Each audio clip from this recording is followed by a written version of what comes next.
करिश्मा कपूर के ex husband Sanjay Kapoor की property विवाद जो उनके डेथ के बाद शुरू हुआ था,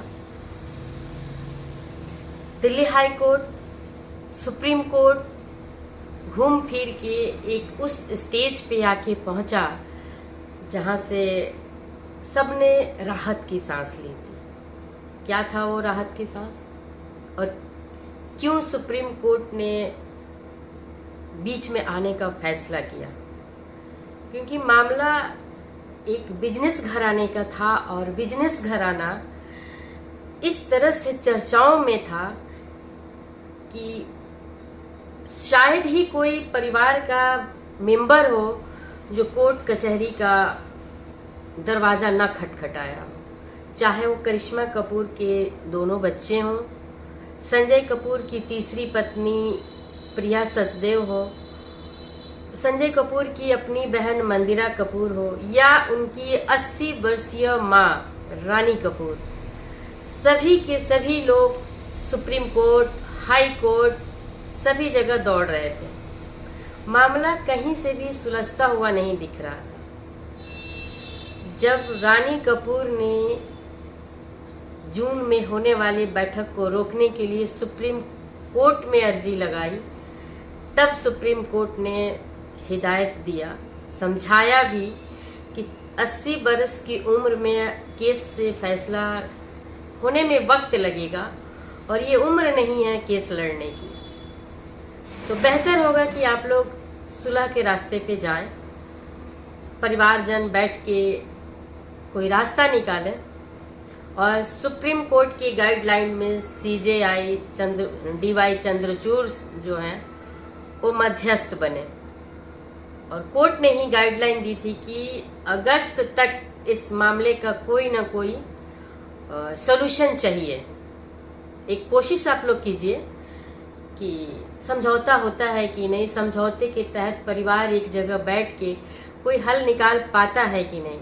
क्योंकि कोर्ट का एक्सपीरियंस रहा है पहले भी किस चीज़ में, शायद आप लोगों को भी पता होगा गाइस।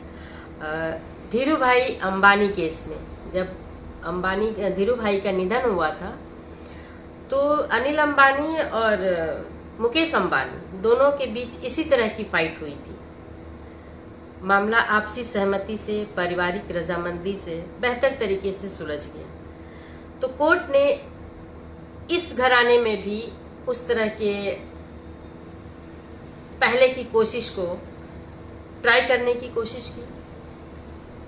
तो अब हम बात करेंगे कि अब जो सुप्रीम कोर्ट ने दिया था टाइम अगस्त का, तो अगस्त चल रहा है, ये 2026 अगस्त ही चल रहा है।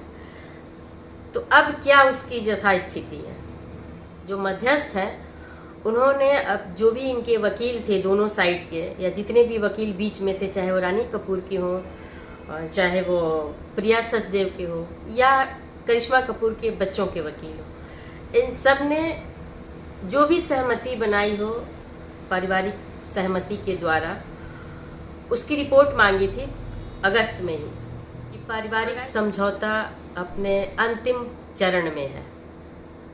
अगस्त में ही इसकी प्रक्रिया को पूरी कर ली जाएगी और इसी महीने के किसी भी समय वो मध्यस्थता की जो रिपोर्ट आने वाली है, जो मध्यस्थता के जो पेपर तैयार होने वाले हैं कि किस किस मुद्दों पे, किस किस प्रॉपर्टी में किस तरह की सहमति बनी है, तो सारे पेपर्स प्रॉपर्टी के बनाए जाएंगे और जिसको जो मिलना है वो उनके हक अधिकार क्षेत्र में कोर्ट के द्वारा कर दिया जाएगा। अभी कोई भी बयानबाजी नहीं कर सकता है। बयानबाजी के लिए कोर्ट ने सख्त हिदायत की है। तो कोई बयानबाजी नहीं आ सकती है, कोई खबर लीक नहीं हो सकती, क्योंकि सुप्रीम कोर्ट की स्ट्रिक्ट गाइडलाइंस है कि कहीं से कोई भी बयानबाजी नहीं आना चाहिए, ताकि ये बाहर मुद्दा उछलेगा और जो आसानी से मैटर सुलझ सकता है उसमें कई लोगों की राय, कई लोगों की बातें आके शामिल होगी जो कि शायद मामला बिगड़ सकता है। तो इसलिए सुप्रीम कोर्ट ने स्ट्रॉन्ग गाइडलाइंस दी हुई है। अब उम्मीद है कि इसी अगस्त में 30,000 करोड़ की प्रॉपर्टी विवाद जो कपूर फैमिली का है, जो एक मजाक का विषय बना हुआ था, चर्चा का विषय बना हुआ था, पूरी पब्लिक इसमें शामिल थी, तो उसका अब बेहतर तरीके से शांतिपूर्ण ढंग से निपटारा होने वाला है। और इसी अगस्त में केस खत्म हो जाएगा, कोई केस नहीं रहेगा, कोई जितने भी केस हैं वो सारे केस हटा दिए जाएंगे। जो बहुत जरूरी होंगे शायद वो रखे जाएंगे, लेकिन प्रॉपर्टी विवाद में वो सारी चीज़ें सुलझा ली जा रही हैं। तो वकीलों ने CJI चंद्रचूड़ सिंह जी को ये रिपोर्ट पेश की है कि खुशखबरी है सुप्रीम कोर्ट के लिए भी, मध्यस्थ के लिए भी, कि उनका काम उन्होंने बखूबी कर दिया है। दिल्ली हाई कोर्ट में जो वकील है उन्होंने अपने जज के सामने, जज का नाम है तुषार राव गगेला, तो उनके सामने क्या कहा है? वरिष्ठ अधिवक्ता वैभव गग्गर ने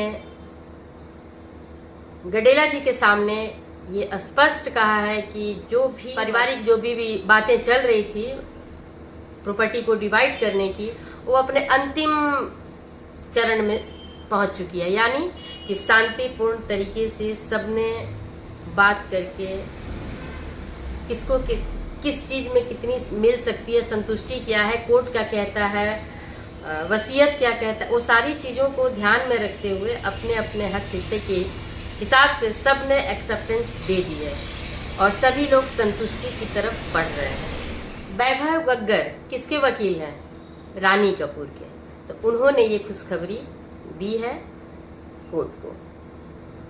अब जो प्रिया सचदेवा के एडवोकेट हैं उन्होंने भी ये इस बात की पुष्टि की है कि हमारी जो बातचीत थी, जो फैमिली का जो विवाद था प्रॉपर्टी का, वो अपने अंतिम चरण में है और बहुत जल्द खुशखबरी मिलेगी कोर्ट को और कोर्ट से सारे केस हटा लिए जाएंगे। केस की कोई ज़रूरत नहीं पड़ेगी। इतनी अच्छे तरीके से मध्यस्थता के द्वारा चीज़ें सुलझ गई हैं। अच्छी खबर है और बहुत से लोगों के लिए अच्छी खबर है जो करिश्मा कपूर के बच्चों के लिए हाय तौबा कर रहे थे। सभी लोग कह रहे थे करिश्मा कपूर के बच्चों के साथ न्याय होना चाहिए, तो बिल्कुल वो न्याय का समय आ चुका है, क्योंकि जब भी पारिवारिक फैसला होता है तो करिश्मा कपूर के बच्चे नंबर 1 स्थान रखते हैं प्रॉपर्टी पाने का। रानी कपूर के साथ साथ तो दोनों बच्चे भी अधिकारी हैं, तो निश्चित तौर पे करिश्मा कपूर के दोनों बच्चों को उनके हिस्से का प्रॉपर्टी, उनके हिस्से का पद, उनके हिस्से का प्यार अब नेचुरली मिलेगा। तो कहते हैं ना कि पब्लिक की दुआओं में बहुत ताकत होती है, तो सबकी दुआएं रंग लाई और बहुत जल्द आप सबको, हम सबको, सभी को मिलेगा। ये तो खुशी की बात है। लेकिन करिश्मा कपूर के बच्चे चूँकि बहुत छोटे हैं और उनके साथ एक तरह से नाइंसाफ़ी हुई थी, और नाइंसाफ़ी का रीज़न था कि करिश्मा के डिवोर्स के बाद संजय कपूर की तीसरी पत्नी, तीसरी शादी जो किया, उसके बाद प्रिया सचदेवा का जो बिहेवियर था उन बच्चों के साथ प्रॉपर्टी को लेकर के, वो बहुत ही दुर्भाग्यपूर्ण कहेंगे, वैमनस्यता कहेंगे, बेईमानी वाला था।